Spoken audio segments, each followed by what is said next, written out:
So, hello everyone. Welcome to the 14th China Education Symposium. This is Angela Wang. I'm in the HTE program at the Harvard Grad School of Education, and I am the external president of CES. Hello everyone, welcome. I'm Elva from the Learning Design, Innovation and Technology program at Harvard Grad School of Education and also the internal co-chair of CES. CES stands for the Harvard China Education Symposium, which was founded 14 years ago by a group of passionate Harvard grad students. This annual event aims to address global education issues and focuses on Chinese and American educational practices. We hope to bring together renowned scholars, frontline teachers, industry leaders, and relevant professionals to promote international exchange and collaboration through case discussions, experience sharing, and academic presentations. CES provides a platform for students, scholars, and practitioners to come together and have a discussion. 哈佛中国教育论坛于2010年由一群充满理想的哈佛教育人创立。一年一度的论坛旨在放眼全球教育热点话题，立足探讨中美教育实践。我们希望聚集国内外知名学者、一线教师、企业领袖以及相关领域人士，通过丰富的案例讨论、经验分享、学术公开，进而推进国际间的教育思想交流和碰撞，为众多学生、学者和一线工作者提供宝贵的交流学习平台。This year's theme for CES is Traverse Dimensions, Diversify Education, seeking innovations and breakthroughs in education world and increasing the vibrancy into a constantly evolving field. We are so honored to invite 4 keynote speakers to share their insights on education as it relates to this theme. 2023哈佛中国教育论坛将以多维探索激发教育生命力为主题再度启程。我们邀请大家同我们一同找寻教育的突破与共识，关注并激发教育未来蓬勃的生命力。在今天的开幕式中，我们荣幸地邀请到了4位在教育领域深耕已久的嘉宾，分享他们对于本届主题的见解。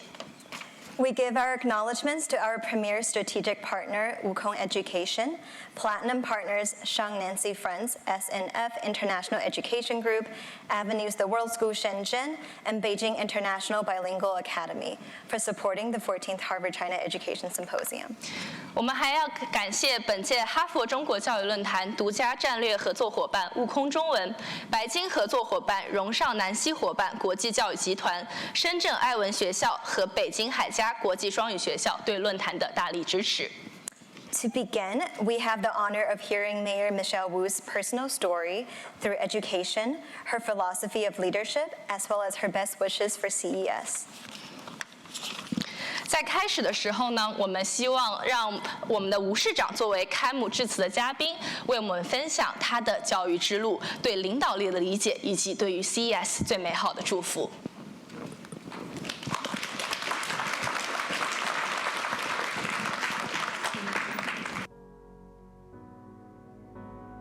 Growing up, I simply had no sense, no conception that this was even within the realm of possibility for myself.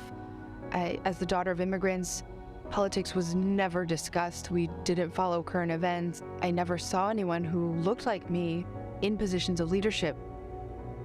I suppose what has surprised me most is that it's actually pretty easy to make a difference in government. And I really believe that public service is the best way to make a difference in the world. I'm a mom, a daughter of immigrants, and I've lived my whole life knowing what it's like to feel unseen and unheard even when you most need help.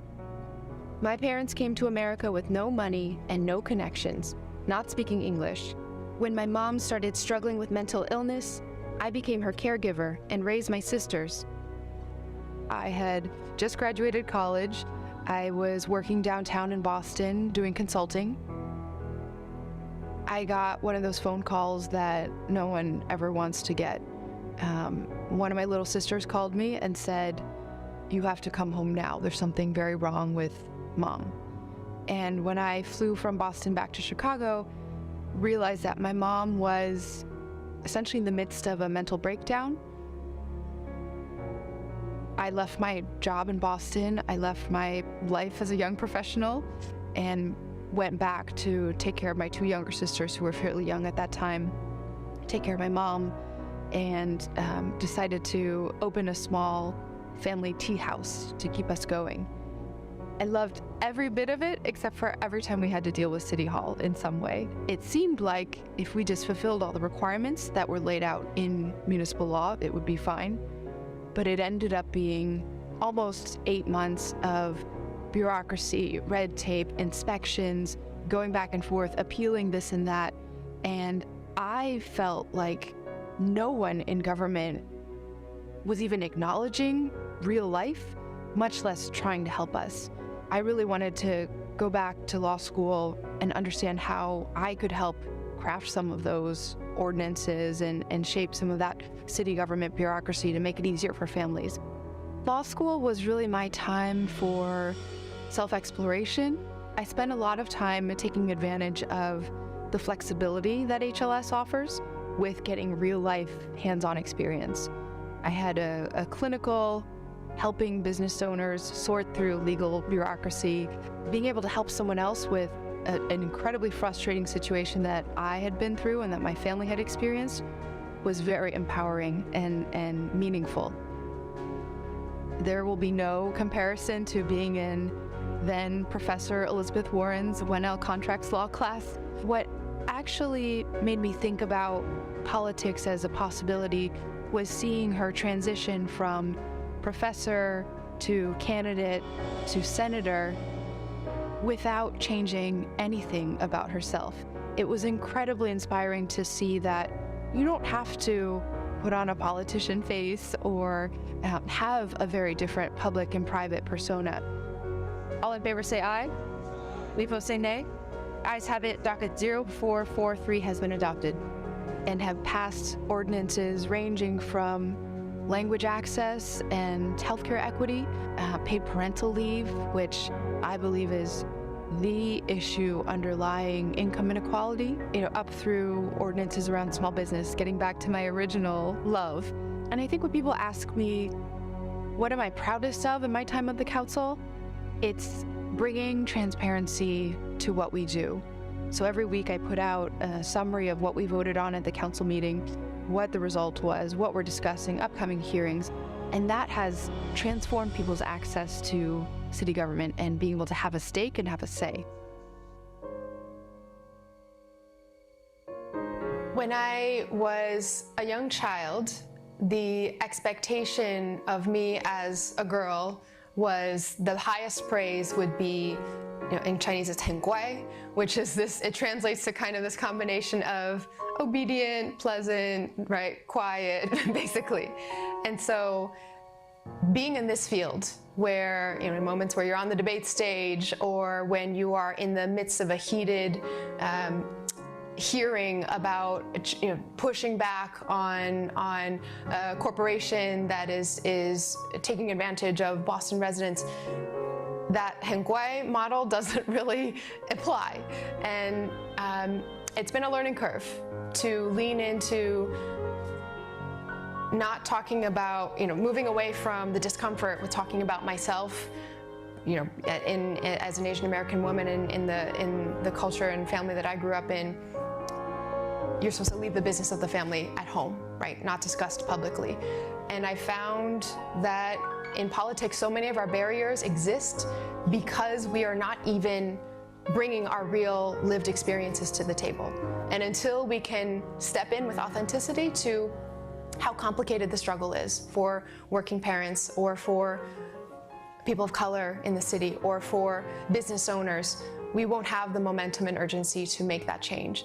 And so leaning into my identity as an Asian American woman and taking on these fights that we've had and the progressive issues that we've been able to make a great deal of change on has been, in some ways, embracing the fact that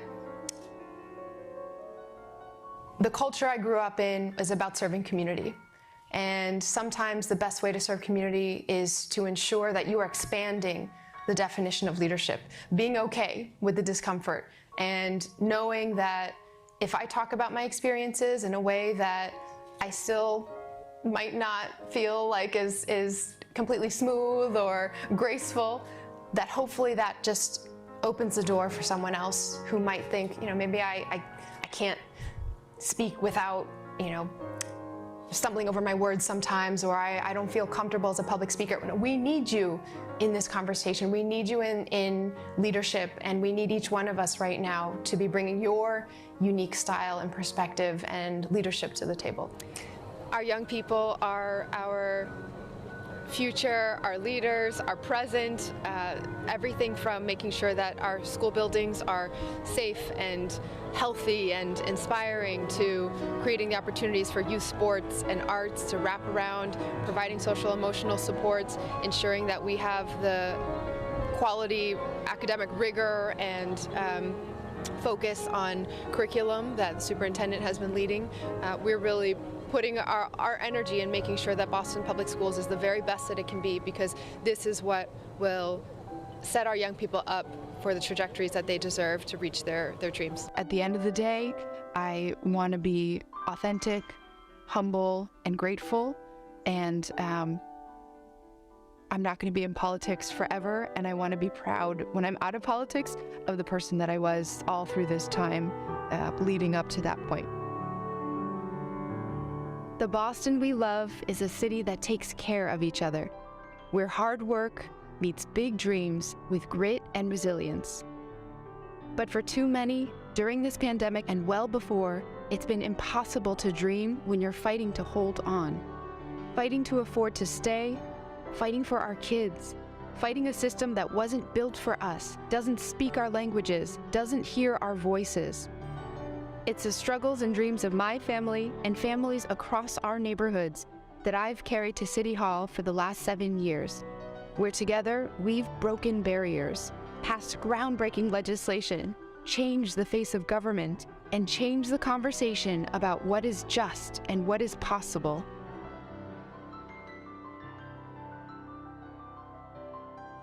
And on and on and on and on and on. They walked and walked and walked and walked and walked through the hot, dry desert. She slept and slept and slept and slept and slept all day. Does that sound like an interesting book to read? Yes. Yes. So let's see. He's got to find a more interesting book. In other books, the pictures have zero to do with cool things I like or with what's inside of me. I do try, but some books are so giant, if I stood on them, I would turn into a giant. Have you ever read a book that's so big? Yeah. My sister. Yes.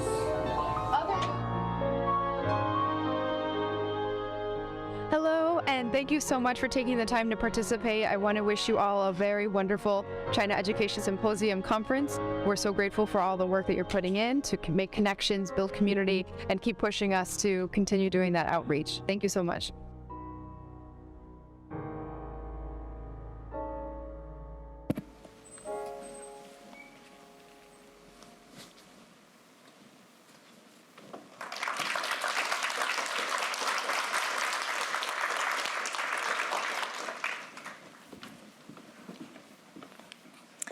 We appreciate Michelle Wu for sharing her inspiring journey. 我们非常感谢吴市长分享他的心路历程。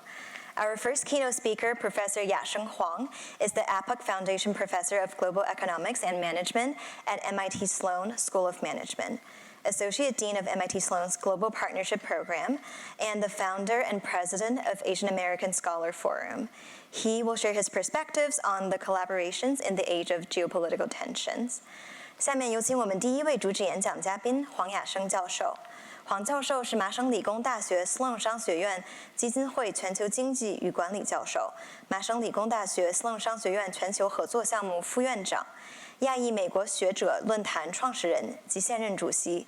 今天黄教授为大家带来的演讲主题是中美教育科研的展望与挑战。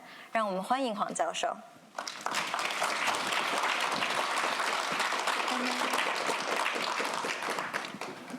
Thank you, Angela, for that kind introduction. And it is my great pleasure and honor to be invited to give a presentation about geopolitics and education. as we look back at the 40 years of relationship between China and the United States, one thing that I didn't know before until recently is that China began to send students to America before the two countries normalized their diplomatic relationship. So education actually went ahead of the politics, and education went ahead before China opened itself to foreign direct investment, to foreign trade. So education and globalization of education have been essential features of opening on both the on the part of both United States and China. But today we are facing a dramatically different geopolitical environment. What I want to argue today is that despite the difficulties, despite the geopolitical tensions and the economic difficulties between China and the United States, we as scholars, as students, should still promote collaboration between the two countries in education and in research. Right? So that's the central point I'm trying to convey to you. And it is really upon all of us to promote collaboration, and we shouldn't simply relegate this responsibility to the politicians. Right? And I'm going to talk about the things we are doing, and hopefully we can still preserve the collaborative, the connections between China and the United States. So the title is Collaborations in the Age of Geopolitical Tensions, and it is difficult to do as compared with before. But the importance of collaborations in terms of educating the next generation of leaders in academia, in business, and in politics, the importance of it is so vital that we cannot simply give up on collaborations. All of you are familiar with the rising geopolitical tensions in the world between China and the United States. And those tensions have produced substantial impact on the educational and research community. This is a number that I just thought incredible. That is, as of today, there are about 300 American students studying in China. 300. And maybe in this room, there are 200 people in this room. Right? This is unbelievable. China is the second largest economy in the world. It is only going to become more important in the future. And yet we only have 300 American students studying in China. On the part of the Chinese government, there has been a weakening of emphasis on things, educational curriculum on English, right? And there have been restrictions on data sharing with foreign countries, right? So the two countries are moving together in terms of restricting educational and research access. Many Chinese, on the part of the United States, many Chinese students have been denied visas to come to study in the United States. And universities and funding agencies are reluctant to engage with Chinese researchers on joint research. There have been even criminal accusations and charges against those academics who have engaged in research activities with China. And these are two academics that have been impacted. You know, I'm a professor at MIT, so there's, just to be fair to both universities, we have an MIT professor and then we have a Harvard professor. Right? I would argue that we need to return to the fundamentals of collaboration. There are many positive economic fundamentals between the two countries, and losing collaborations is economically costly and technologically unproductive for both China and the United States. Right? So if you look at the innovations and applications markets, US is an innovative machine, right? Harvard, Stanford, and MIT. But China has excelled in applying these inventions to create products, to create economic and commercial value. So the two countries need to collaborate. One is good at innovations, and the other is good at applications. If you look at the size and the structure of the government expenditures on R&D, there are also complementarities between the two countries. If you look at the academic collaborations, right, China is very good at funding R&D. If you look at the US data on R&D, in fact, since the end of the Cold War in the early 1990s, in real terms, after you take out the inflation, the US expenditure on R&D has not increased. As a share of the GDP, as a share of the federal budget, it has decreased. Whereas China has increased its expenditure on R&D. So the two countries can collaborate in terms of jointly funding important research and educational projects. One thing that we know about doing science is that science is capital intensive. It uses a lot of equipment, it uses a lot of machinery, but science is also labor intensive, right? So if you visit some labs at Harvard and at MIT, you see a lot of people running around, right? So I'm a social scientist, and if you write a paper, a social science paper, you may have 3 co-authors, 2 co-authors. A scientific paper can have 20 co-authors, 30 co-authors, right? So the importance of China is that China has this incredible scale of human capital. Right? Not just that China has top scientists, but China also have many people working in the laboratories, postdocs, and research assistants. All of them are vital to the enterprise of scientific knowledge production. So the human capital collaborations between the two countries are vital to advance science and technology. China is the biggest source of STEM human capital to the United States, by far. By far, no other foreign country comes remotely close to China. Chinese scientists and students have made vital contributions to science in the United States and globally. Economic decoupling is going to harm both countries, and there are some long-term impacts that we have to take into account. The Chinese economic success and technological success depends on globalization and collaborations. China didn't do it alone. China did it together with other countries. I think that's a message that we need to communicate to our Chinese friends and Chinese colleagues. China did not achieve the second largest GDP by itself. The United States has also benefited tremendously from economic collaboration with China. There's a big market. China has huge market potentials, and also human capital. China has very deep human capital.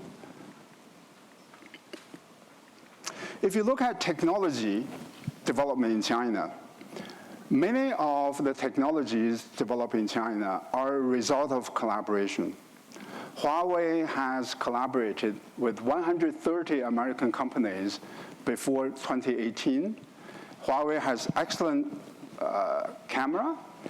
The camera development benefited from collaboration with German company Leica. Foreign business models and foreign venture capital jump-started Baidu, Tencent, and Alibaba. The best Chinese biotech companies, every single one of them was started by returnees.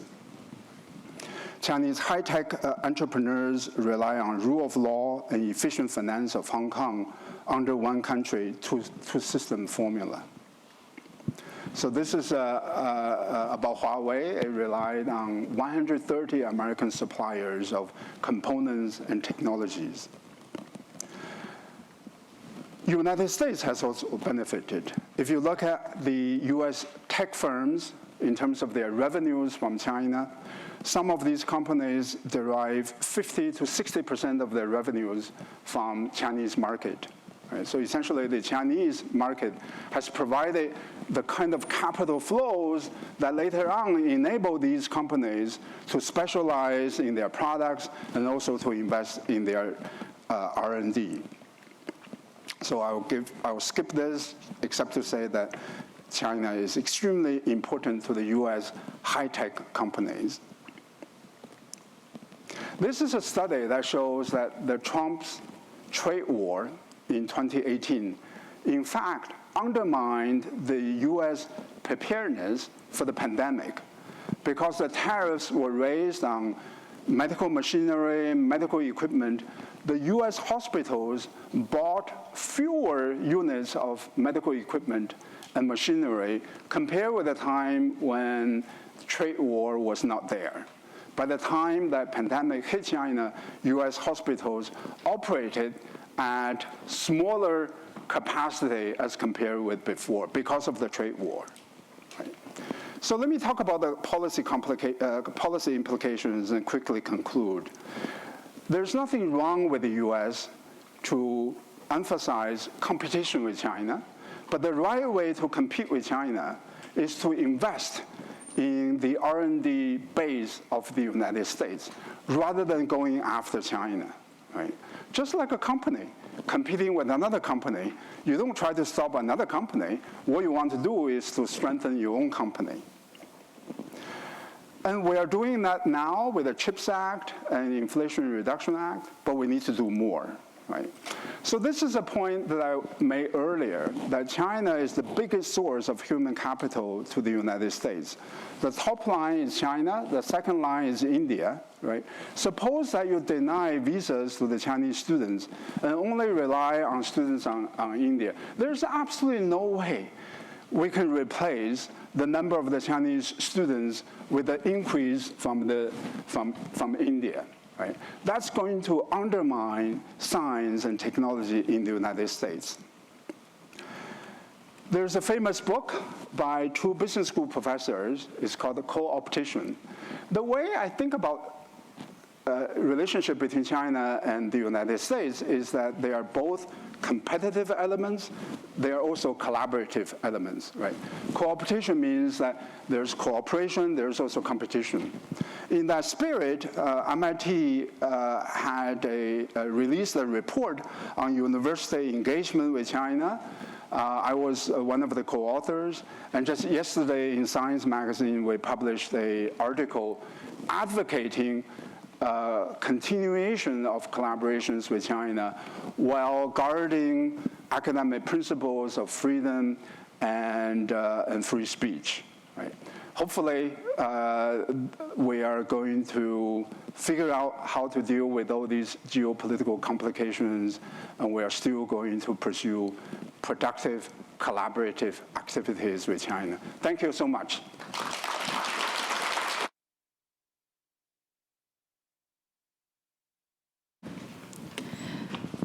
Thank you, Professor Huang, for your insightful speech. So the next part is the Q&A for Professor Huang. You may raise your hand to ask question, and our staff will pass the microphone to you. 接下来是 Q&A 时间，欢迎大家举手提问，工作人员会为您传递话筒。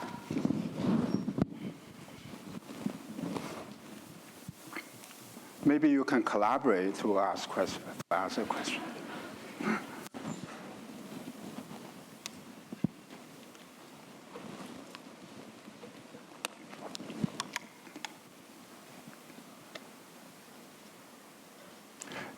Either I'm totally wrong or I'm absolutely right.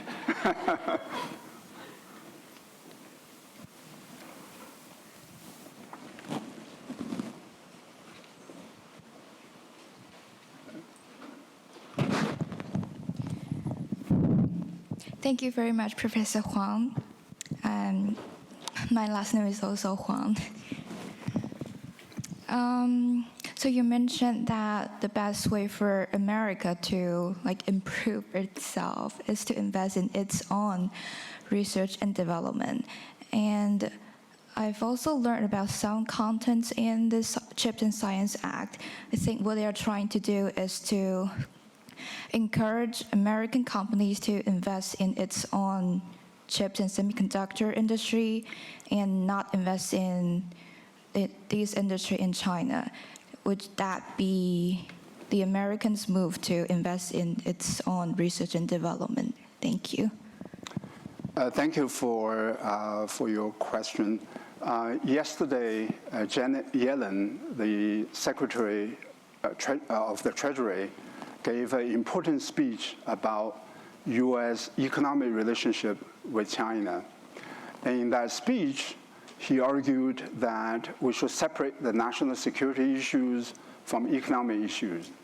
Every country is entitled to protecting its national security interests. But not every country is entitled to deprive economic development of the other country. Right? So she made that distinction, which I think is a good distinction. The CHIPS Act, the part of the CHIPS Act about semiconductor, about military technology, is really about national security rather than about economic development. In fact, China is the largest producer of what is known as legacy chips. Right? So these are semiconductors of 28 nanometers, 14 nanometers. Those legacy semiconductors have a huge market value. Chinese companies are making a lot of money producing those chips. Right? They are not 3 nanometers, and the 3 nanometers are mostly for military purposes. Right? So the United States is trying to stop China from producing advanced chips, but the United States is still relying on legacy chips from China. So I hope that distinction can be preserved and operationalized, that we have a normal trade relationship with China, but then we do need to be careful about those technologies that have national security and military applications.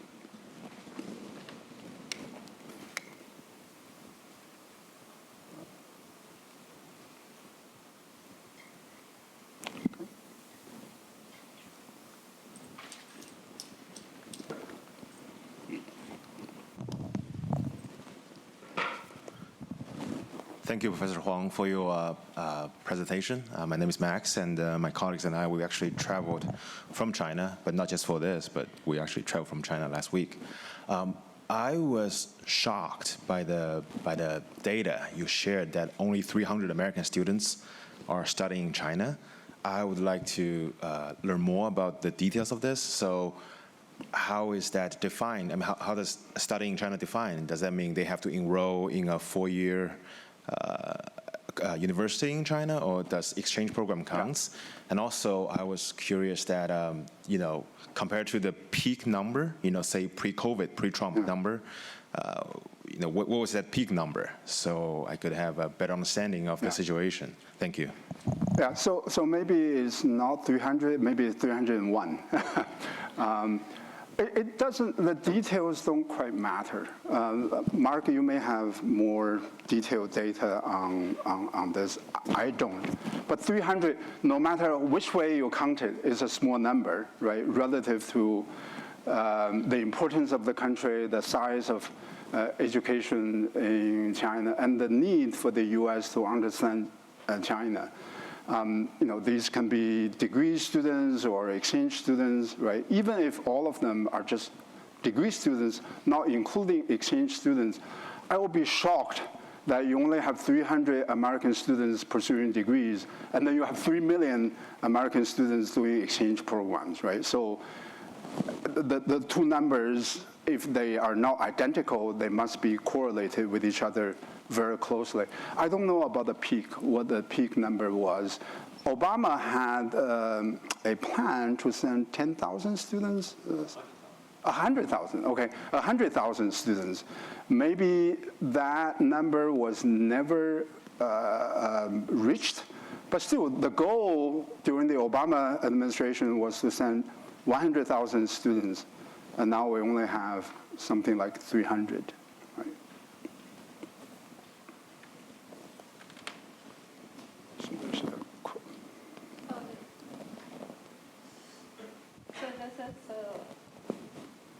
So this is the one last question. Okay, yeah. Okay. Thank you for your presentation, Professor Wang. I'm just curious about the reasons that behind why U.S. government cut the funds on R&D on your research. Do you have some points behind that you can share? Yeah, excellent question. So there are two things, actually.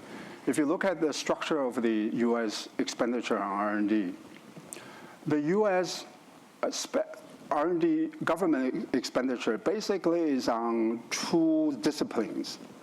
One is on life science, and the other is on software, data science.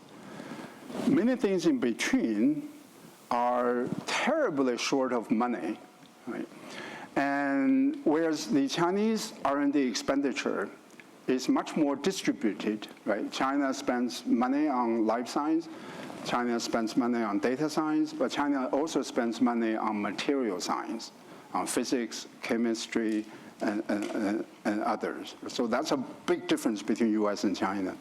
The reason why that there has been a cut or stagnation of the US expenditure on science and technology is purely political, right? So there was emphasis on deficit reduction by the Congress. There was emphasis on cutting the size of the government. There's also this incredibly stupid idea that, oh, the private sector can take care of R&D. Private sector, this is a kind of a crazy libertarian view of the world, that the private sector can do everything. It is true that the private spending on science, on R&D has increased, but much of the private spending on R&D is on the applied side rather than on the fundamental side, right? So if you look at all the incredible technologies that we are using today, the original technologies, inventions, all came from universities, came from fundamental research. So US has been sacrificing fundamental research to pursue the applied research because the government is not spending enough money on fundamental research. So this kind of political and ideological emphasis on budget deficit, on the size of the government, has fundamentally undermined the US competitiveness in terms of its basic research. And the other thing about that is the politicians, even though they cut spending on science and technology, all of them want to live a long life. So they don't cut the money on medical science. They don't cut expenditure on R&D, on biological science and life science, right? But then they cut money across the board on other disciplines. And this is actually one reason why Western universities need to engage with foreign countries as well, because foreign countries spend money more evenly across these different disciplines. Okay? Thank you so much, Professor Huang.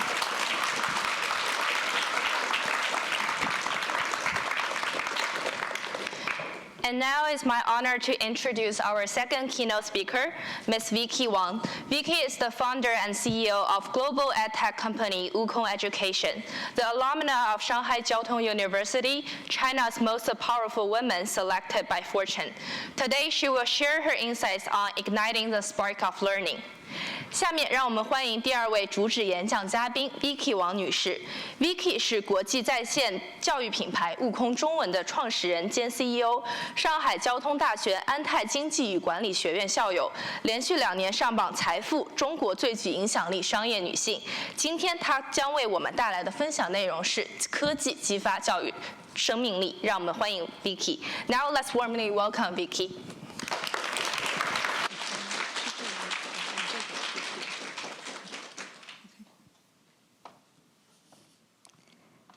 Hello, everyone. I'm Vicky, and I'm very glad to be here, listening and sharing. Actually, I'm the founder and CEO of WuKong Education. Actually, some of you may be very familiar with our brand.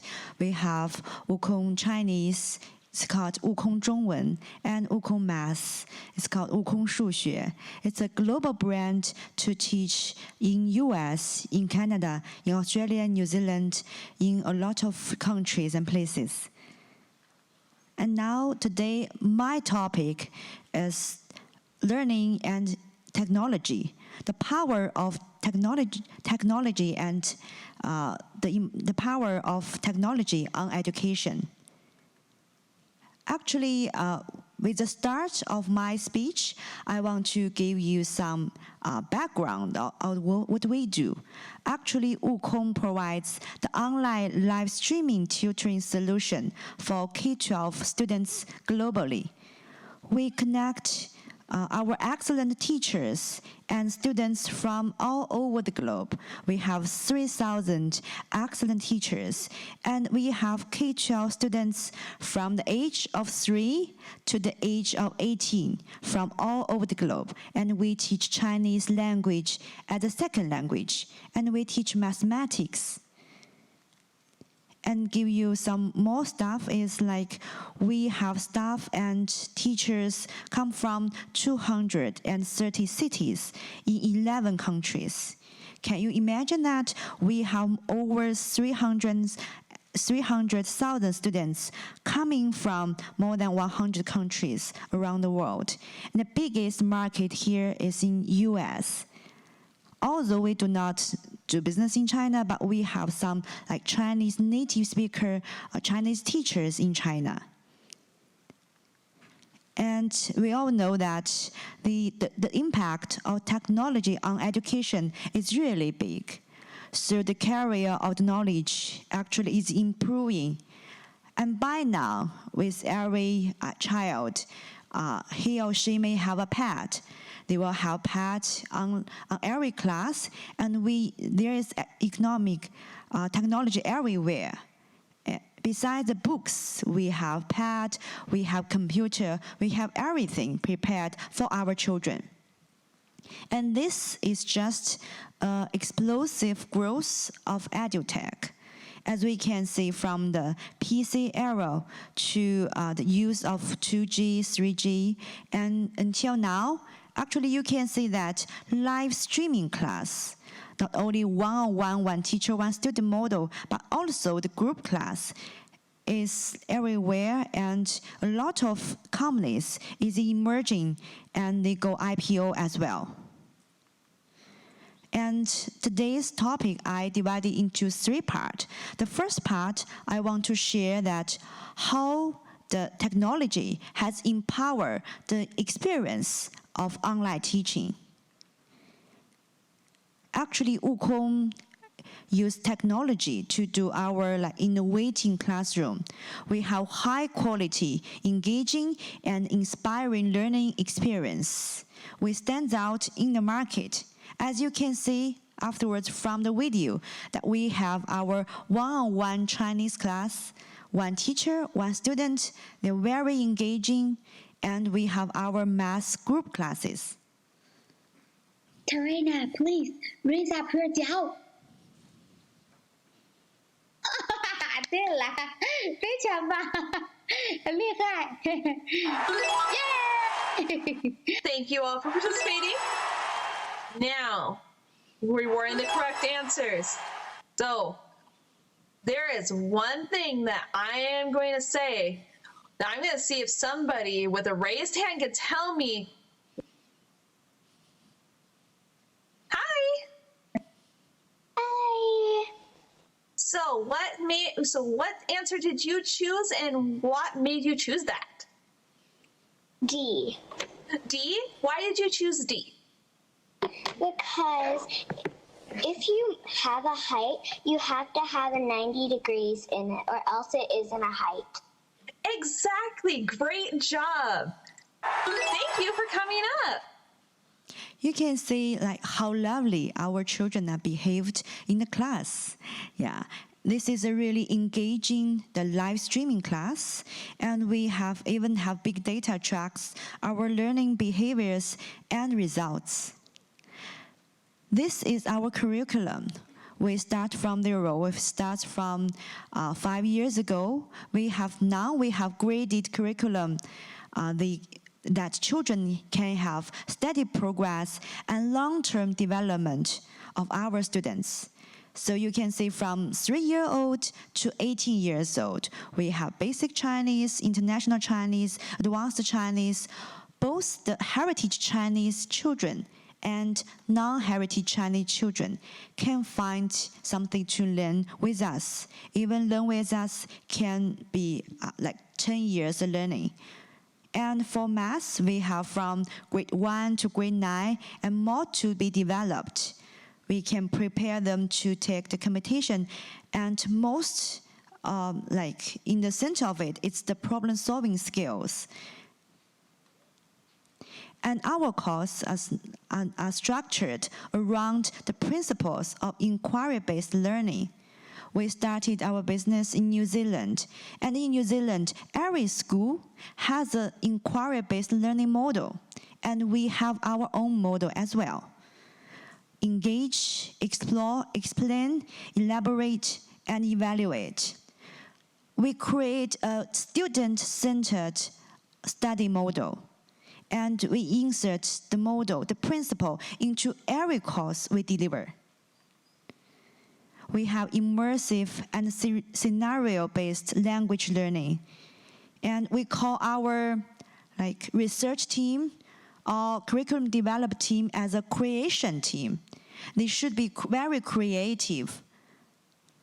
And we involve some real-life scenario, some activity of exploration, and we inspire the imagination and creation of our children.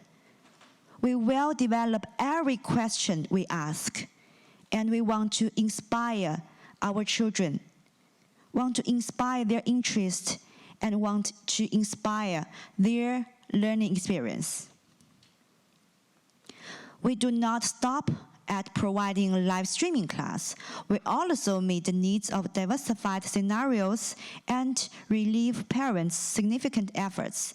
That is all because of the technology.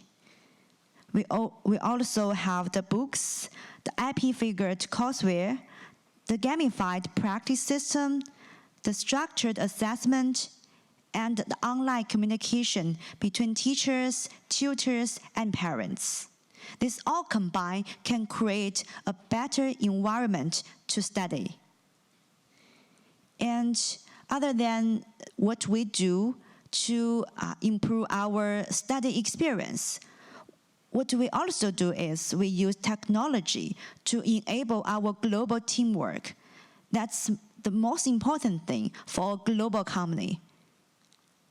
Actually, we have a global team in 11 countries and more than 200 cities. Now, how to do that? How to communicate with each other? We use some in-house developed systems to enable our collaboration and data-driven iteration. We have marketing data hub, CRM, class service system, teacher online studio, the students learning management system, as well as education R&D hub. So all this system connect with us. And a lot of employees, they are remote workers. And also, we do not only base on ourselves. Actually, the technology industry enable us to use a lot of SaaS tools. Not only we use it in the customer acquisition process, but also the teaching and practicing, the service and management system. So we use a lot of tools to enable us to deliver a better course. And the third part is what I want to address is the future of education and unlock the potential of AI. As everyone know that with the development of large language model, the trend of AI native application is booming.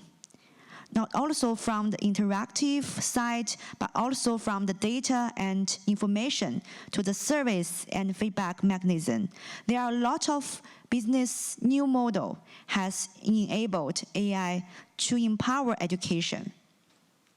Actually, the large language model can be naturally combined with business scenarios, especially in the area of education. We have seen that the AI has been an internal tool to improve a lot of efficiency, and AI has driving force for a lot of key business. A lot of business is developed based on AI. And also AI is a driver of a lot of company strategy. But we want to address that not only like we can say Duolingo and Khan Academy, and our WuKong has addressed that AI has its natural fit with our existing business in education. Actually, WuKong would like to empower our business operation and product experience through the profound AI integration, through 3 aspects as well, from content generation to AI tutor and to the personalized learning report. We can do a lot of things based on AI. There is an example of how we design the curriculum. This is actually a background of a slide in our course. Before we use AI tool, actually it take in the left of the left picture, it take our like 4 hours for our graphic designer to design, and with the help of AI, actually we can redesign this picture in like 30 minutes.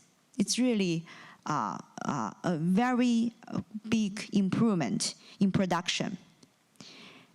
And we also generate a lot of pictures with our IP characters. We have little WuKong, we have his friends, we have all the stories combined within our curriculum. And it's very hard for our designer to design a lot of pictures with our character. And before, the 2 pictures usually take 8 hours per person to design it. And now, with the use of AI, it takes like 4 hours per person. And with the improvement of AI, we can do better. And we are also developing our AI tutor, the little WuKong. Actually, we want to assist students with the post-class assessment, practice, guidance, and tutoring. Although the AI cannot replace our real teachers, but it can do a lot after class. Assessment, the practice can be designed like based on the data of the students. So it's really personalized. And our students can talk with AI in the certain scenario and keep practicing and do some dialogue. And also, our AI tutor WuKong also can deliver the tailored learning reports and individualized study advice for students. It's really important, especially in the area of language learning. Not only Chinese, but also English, some Spanish, and other language learning process. And I want to address that iPhone moment of AI has started. Our headquarters in America actually is based in Silicon Valley. Everyone there is talking about AI. But I want to address that actually the moment of education is just started. So I want to say that the WuKong's moment of education is just coming. Our vision is to bring about the next generation of innovators, game changers, and we want to do the best education programs to our kids, one student at a time. Thank you.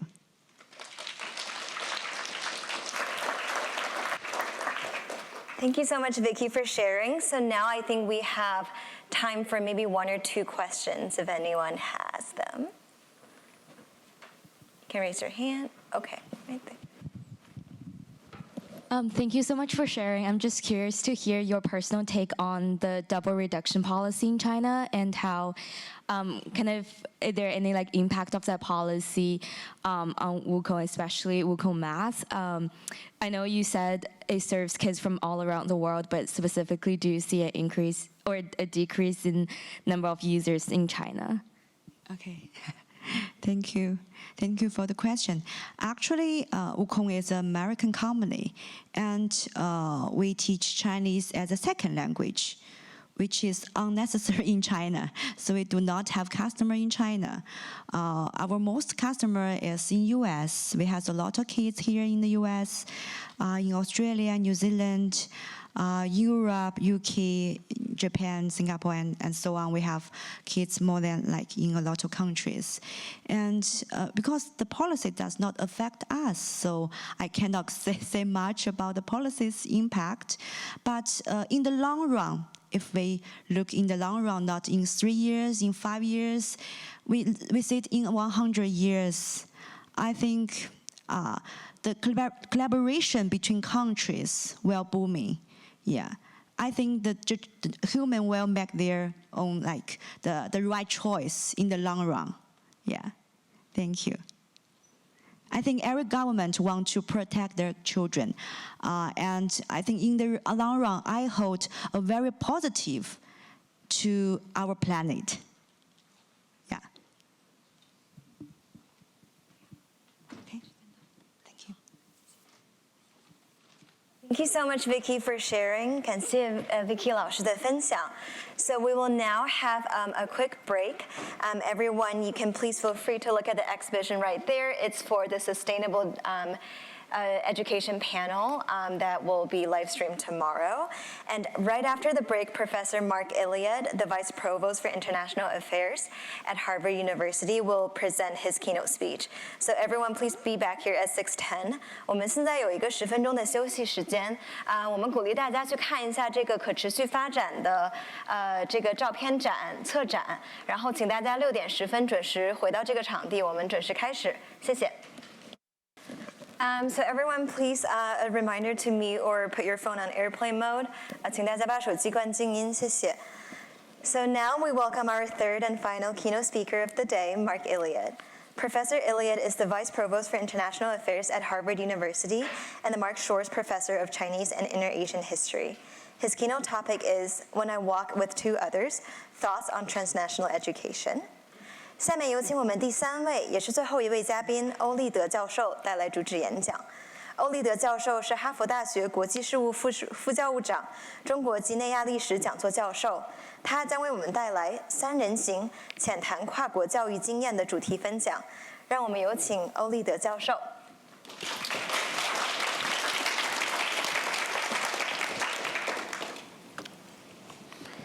各位嘉宾、各位先生、各位女士、各位同学，大家好，我是哈佛大学国际事务副教务长欧立德。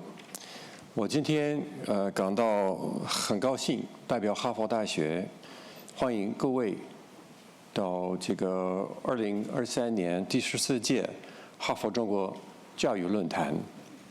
有机会做今年的主旨演讲人之一，要谢谢我们哈佛教育学院的中国同学，特别是要感谢教育论坛联合主席的王希玉和司燕文2位同学的邀请，确实很大的荣幸，谢谢。So, good evening, distinguished guests, colleagues, ladies and gentlemen. My name is Mark Elliott. I'm the Vice Provost for International Affairs here at Harvard, and it's my great privilege to welcome you all to the university and to this, the 14th Harvard China Education Symposium. I'm delighted to have the chance to speak to you tonight and would like to thank the organizers, especially Angela Wang and Elva Si, for their invitation to join the other keynote speakers on the stage, Professor Yasheng Huang and Vicky Wang. It's really an honor to be here and to be in their company. I'm going to speak a little bit in Chinese, and then I'm going to switch to English.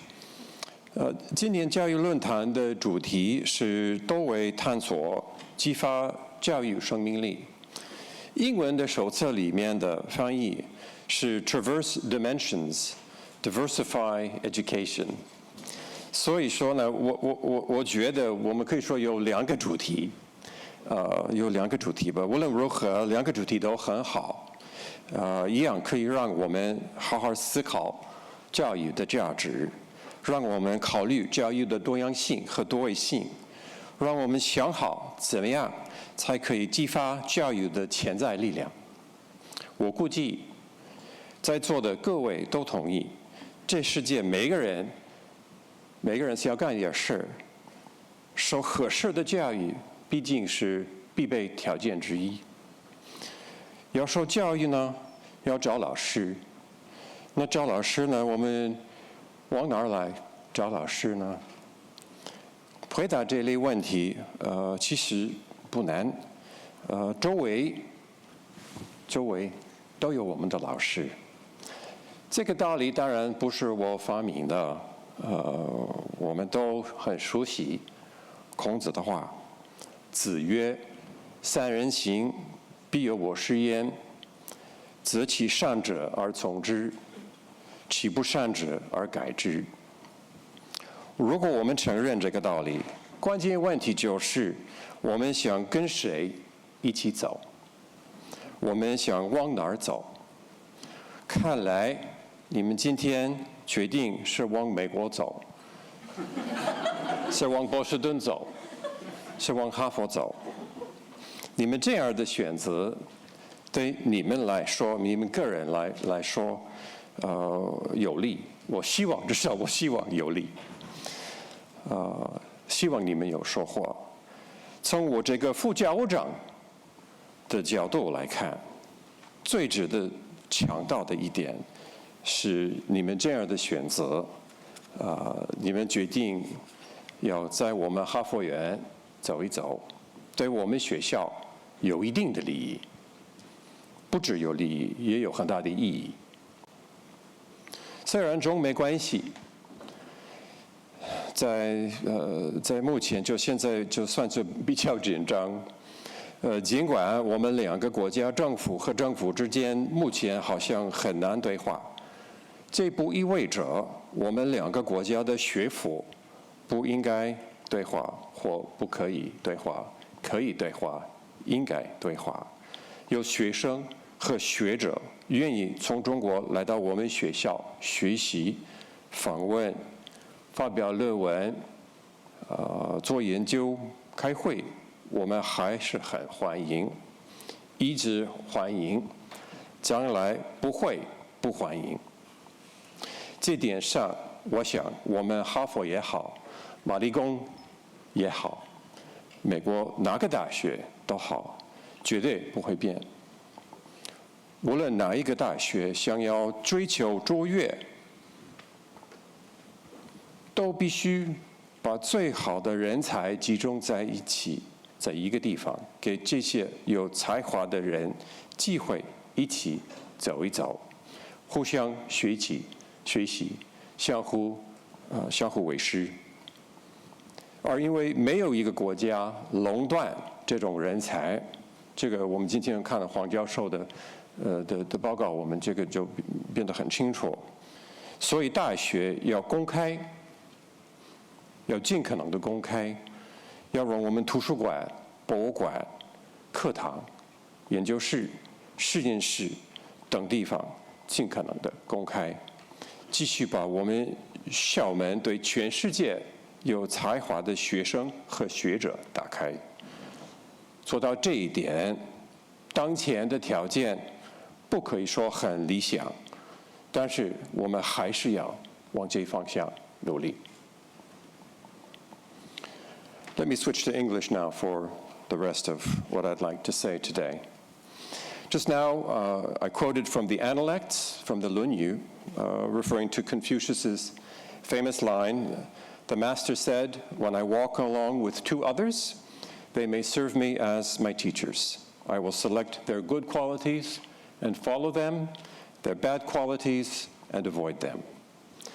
This insight is really about the possibility of learning from just about anyone, anywhere.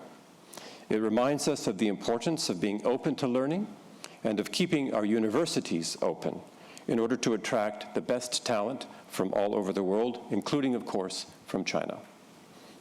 I'll come back to this point in a minute, but I'd like to say something here now about the challenges of searching for those learning opportunities far from home, and to acknowledge that this can often be very hard.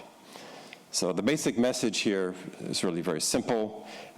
要做留学生不容易. To be a foreign student is not easy. I know this from conversations around campus. I know this from surveys that my office has done. I know this from talking with my own students, many of whom come from outside the United States, including from China.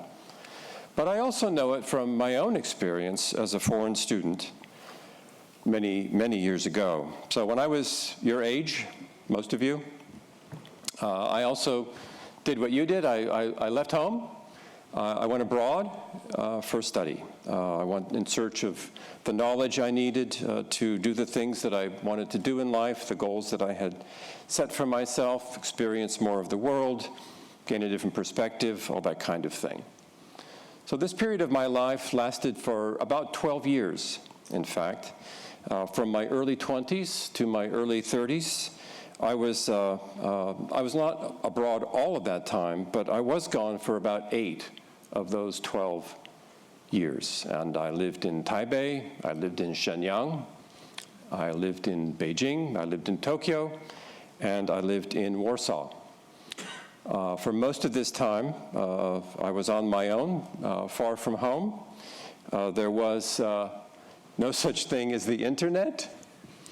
And even to make a long-distance phone call was often very difficult to do and very expensive to do. And being a student, of course, I had very little money. So months would go by, and I wouldn't talk to anybody at home at all. Of course, the food was strange. You guys are familiar with what this is sounding like, I think. The language was not my own. I'm hearing conversations around me. I understand parts. I don't understand other parts. Hearing a phrase, can I look this phrase up? I have a paper dictionary. Again, there's no internet, right?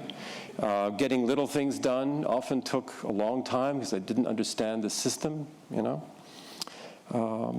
And everything was upside down. I was having dinner. I knew my family at home was having breakfast.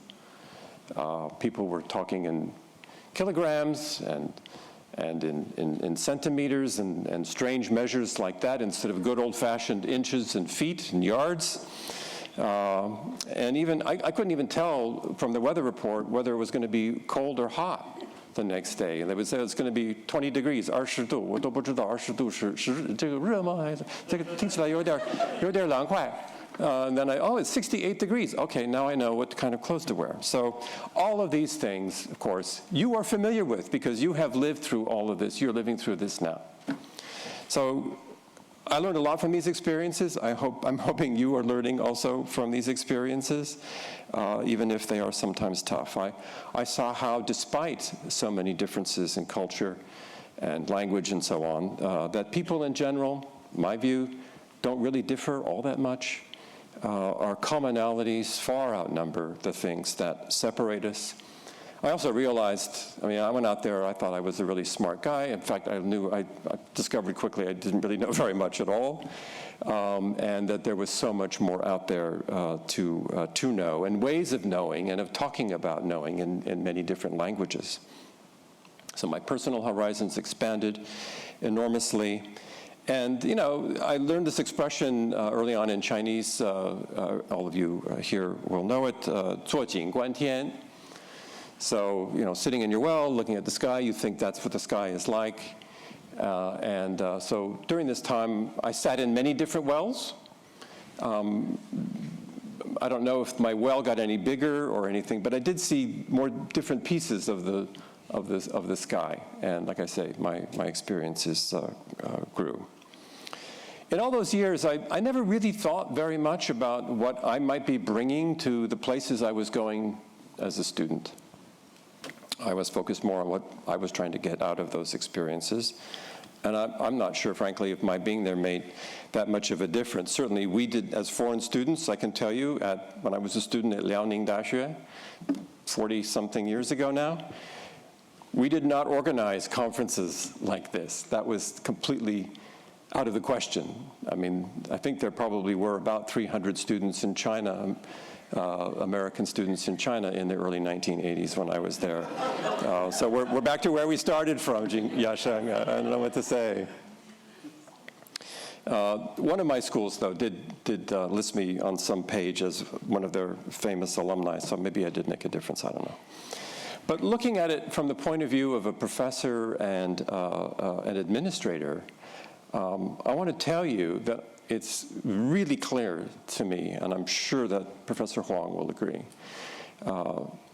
it makes an enormous difference to the university to have a vibrant international community on campus.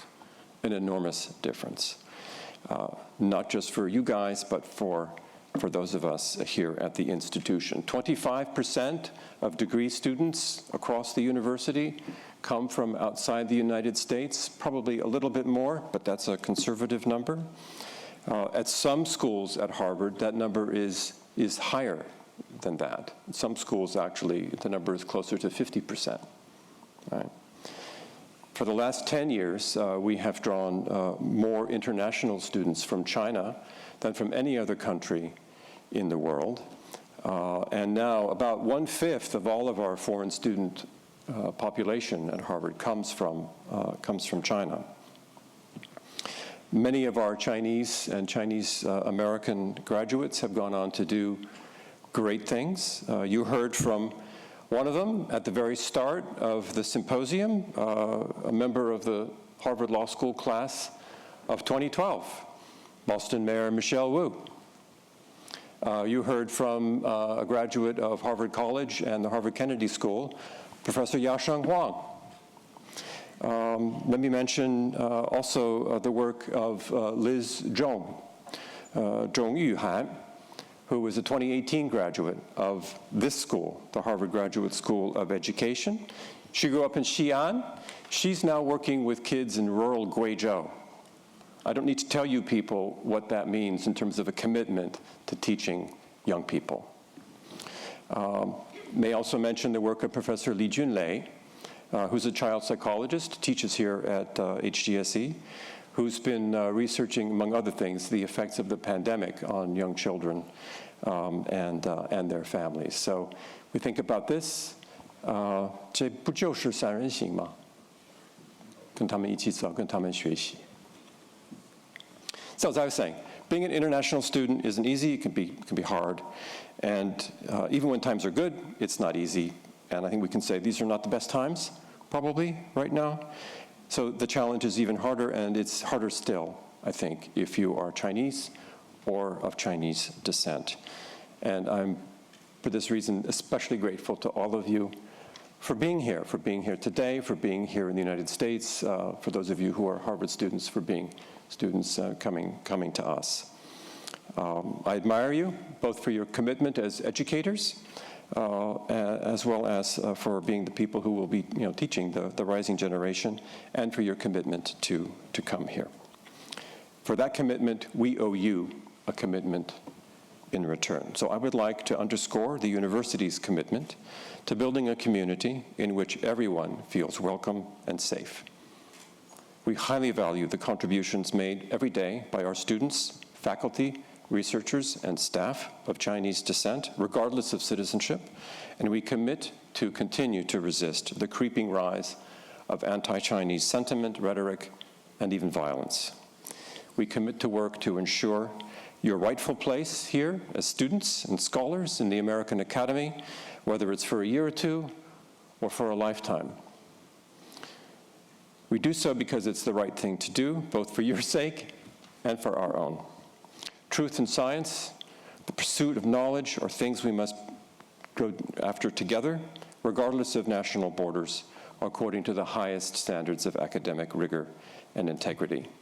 And the vital importance of Chinese and all international students to Harvard has been emphasized by both of the university's most recent presidents, President Faust and after her, President Bacow. They have both made this very clear. President Bacow was in Washington, D.C. just a week ago, and he made a speech at the American Council of Education and made that point very clear. I have no doubt that the new incoming president, Claudine Gay, will uphold those sentiments firmly when she takes office in July. Let me end by taking the opportunity to affirm, again, the high value Harvard places also on its relationships with Chinese universities and research centers. The importance of education in Chinese society is universally recognized and respected. Indeed, it is a principal inspiration behind this very symposium. It's why we're here tonight. The long-term role of the university in fostering the development of social and political values is also universally recognized, as is the importance of freedom of inquiry and independence from political fashions and pressures, and the inclusion of a very wide diversity of views. Your presence here affirms those principles. Furthermore, at a time when relations between the governments of the United States and China remain tense, it is important to recall the role that educational institutions themselves can play in upholding positive connections between our two countries, a role that President Bacow has emphasized on numerous occasions, including at his personal meeting with President Xi Jinping in 2019. And I can tell you that because I was there at that meeting. Never has this relationship been more important than today. Nurturing it is in the hands of you, gathered here today, you, the teachers of tomorrow. I have every confidence you will meet this challenge splendidly. Together we have much to do. 我刚才在说我们要努力，你们一样要努力。我们一起努力的话，才会成功，才可以成功。毕竟，这个成语我那个时候就很早以前学到了，精诚所至，金石为开。最后要祝贺我们哈佛教育学院的同学们举办这次哈佛中国教育论坛，也要祝你们各位身体健康，这个论坛圆满成功。谢谢大家。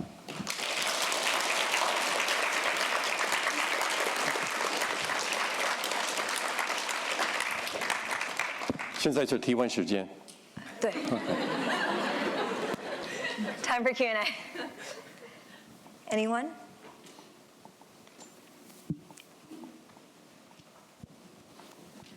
Thank you, Professor Elliott, for your presentation. I think we are all amazed by your Chinese, how well you spoken in Chinese and the culture you know about it. Okay. My question is, like you mentioned, like both universities or education systems in China or in US should attract the best quality students to here and create a community to force them to interact with each other and best encourage them to do innovative things. Yeah. And so my question is, from your perspective, what are the most important things in these metrics to define the talent you want to attract to? Well, that's an excellent question, and it's one that I can only answer partially. The decisions, ultimately what we're talking about is, if I can reduce your question to its very basics, what do I need to do to get into Harvard? I'm not sure that's really what you meant, but on one level, that's how do we recognize talent, and what does talent look like? It's also changing. Well, of course, it changes all the time, and it depends very much on the field that you're looking at. So I don't take part in admissions except for the graduate students who come here to work in my field, in history of China or history generally. So I have nothing to do with admission to the college. I have nothing to do with admission to the Graduate School of Education, although I will say that they do a great job of admitting excellent students at the Graduate School of Education. I think we should give a round of applause to the organizers here.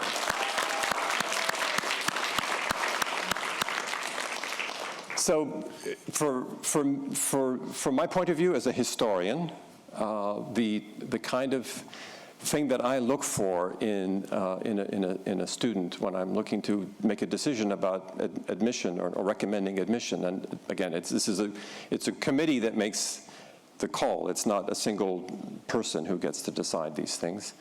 I look for originality of mind and curiosity. I look for an ability to write clearly. Clear expression, clear written expression to me is a good indication of how well somebody can think. Then I look also for attention to a telling detail. Something maybe small, but that stands out, catches your attention somehow, and that you think, and then you find some significance in that, and you open that up. I mean, there are many things, but those are a couple of the, some of the things that I look for. But in every field, it'll be different. In some fields, it'll be mathematical ability. In other fields, it will be something else. And it will be empathy. It will be whatever it might be. But there's a kind of a, I think.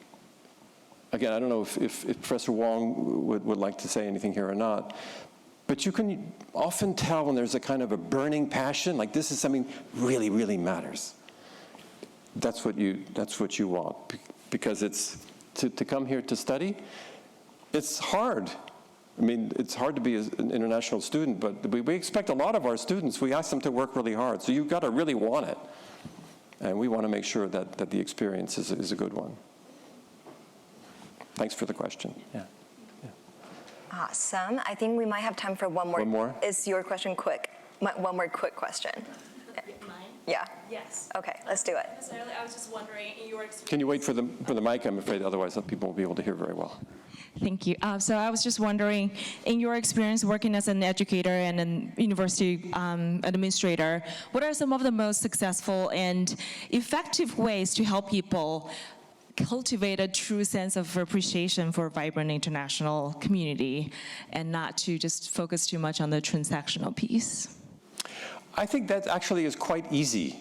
And I think we do a pretty good job of that in most places around the university.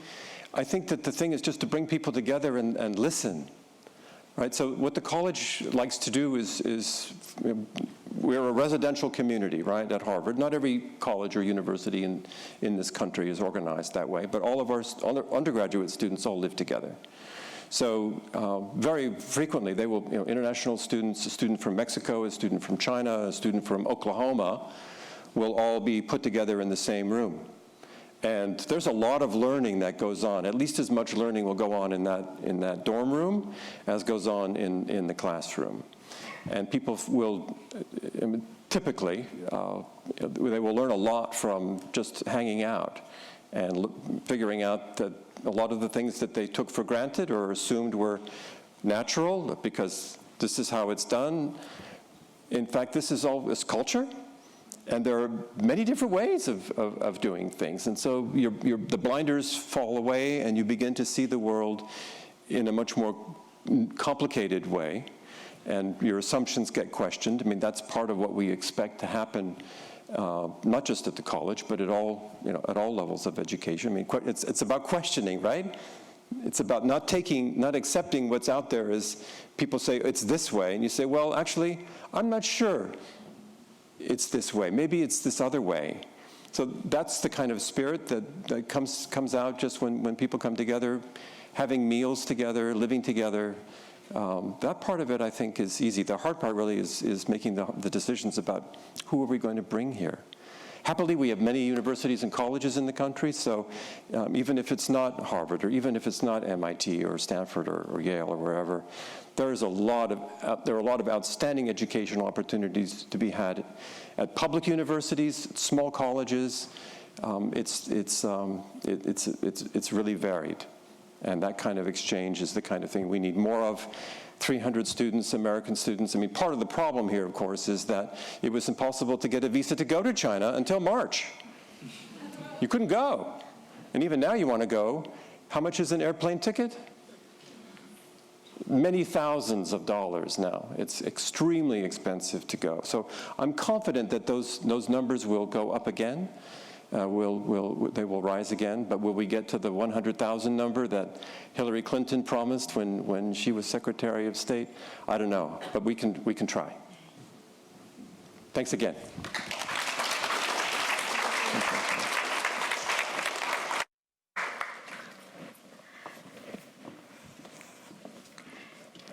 Thank you so much, Professor Elliott, for your words of wisdom.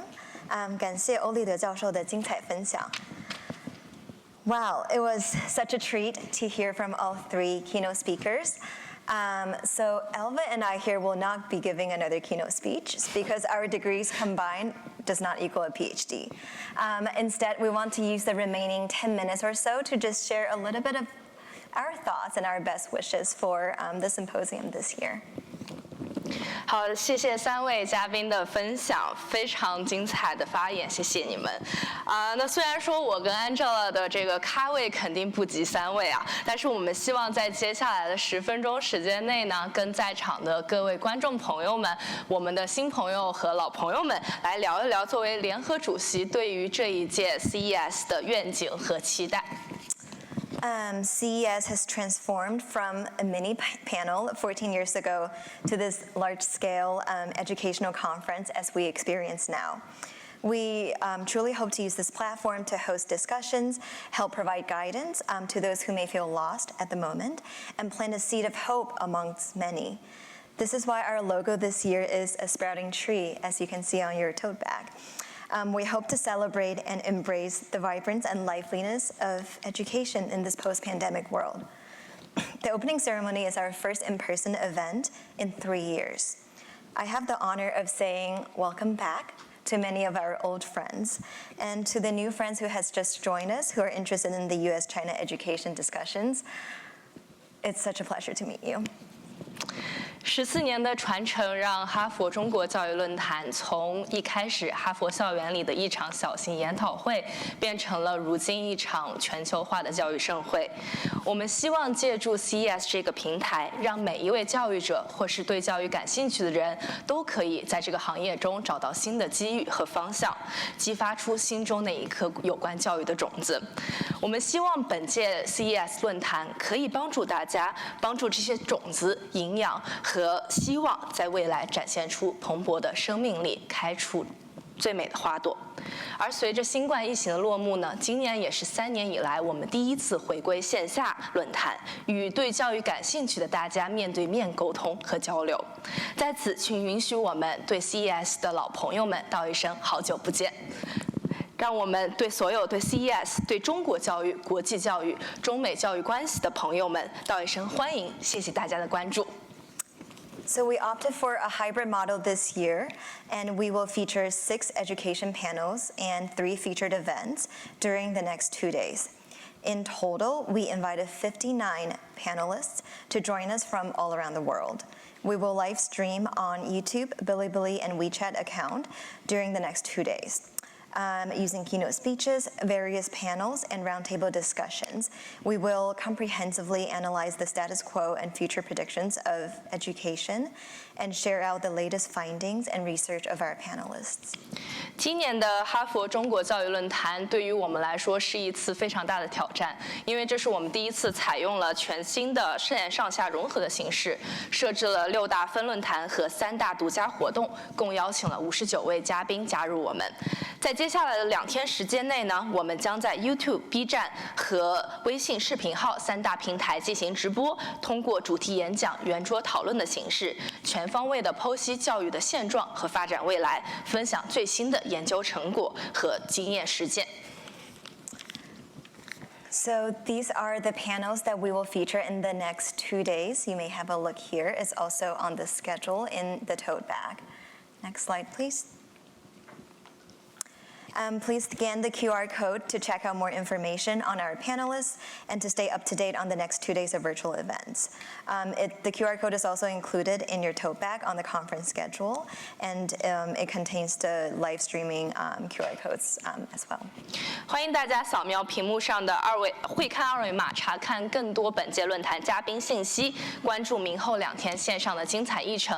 在大家今天进来的这个手提袋内呢，应该也有份我们的会议日程表，下方有我们3大直播平台的二维码，欢迎大家届时扫码观看我们的线上分论坛。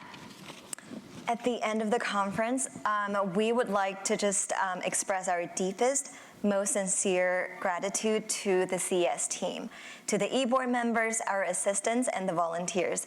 We could not be here today without all of your help. This is the most efficient team that I've ever been a part of. All those early mornings and sleepless nights that we spent together, all the times that we leaned on each other, culminated in this conference today. So from the bottom of my heart, I want to say thank you for my team. Being able to work with you guys forever humbled me. 在本场开幕式的最后呢，我和 Angela 想借此机会感谢这6个月以来170天一同奋斗的 CES 团队成员们、执委会、主创、助理和志愿者们。正是因为有这样一支秉承着对教育最真挚的热爱和坚守的团队，我们互相鼓励、精益求精、认真打磨每一个细节，才有可能将这样一场高质量的会议呈现在大家面前。谢谢你们，请在场的 CES 团队成员挥挥手。Everyone, please give them a round of applause.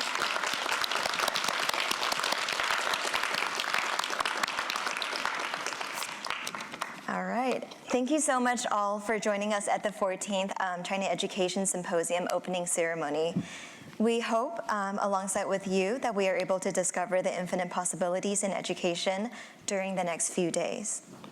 再次感谢所有嘉宾和观众光临第14届哈佛中国教育论坛的开幕式现场，祝愿本届论坛圆满成功。希望大家可以届时查看我们的线上分论坛，望我们共同探索教育领域的无限可能。谢谢大家。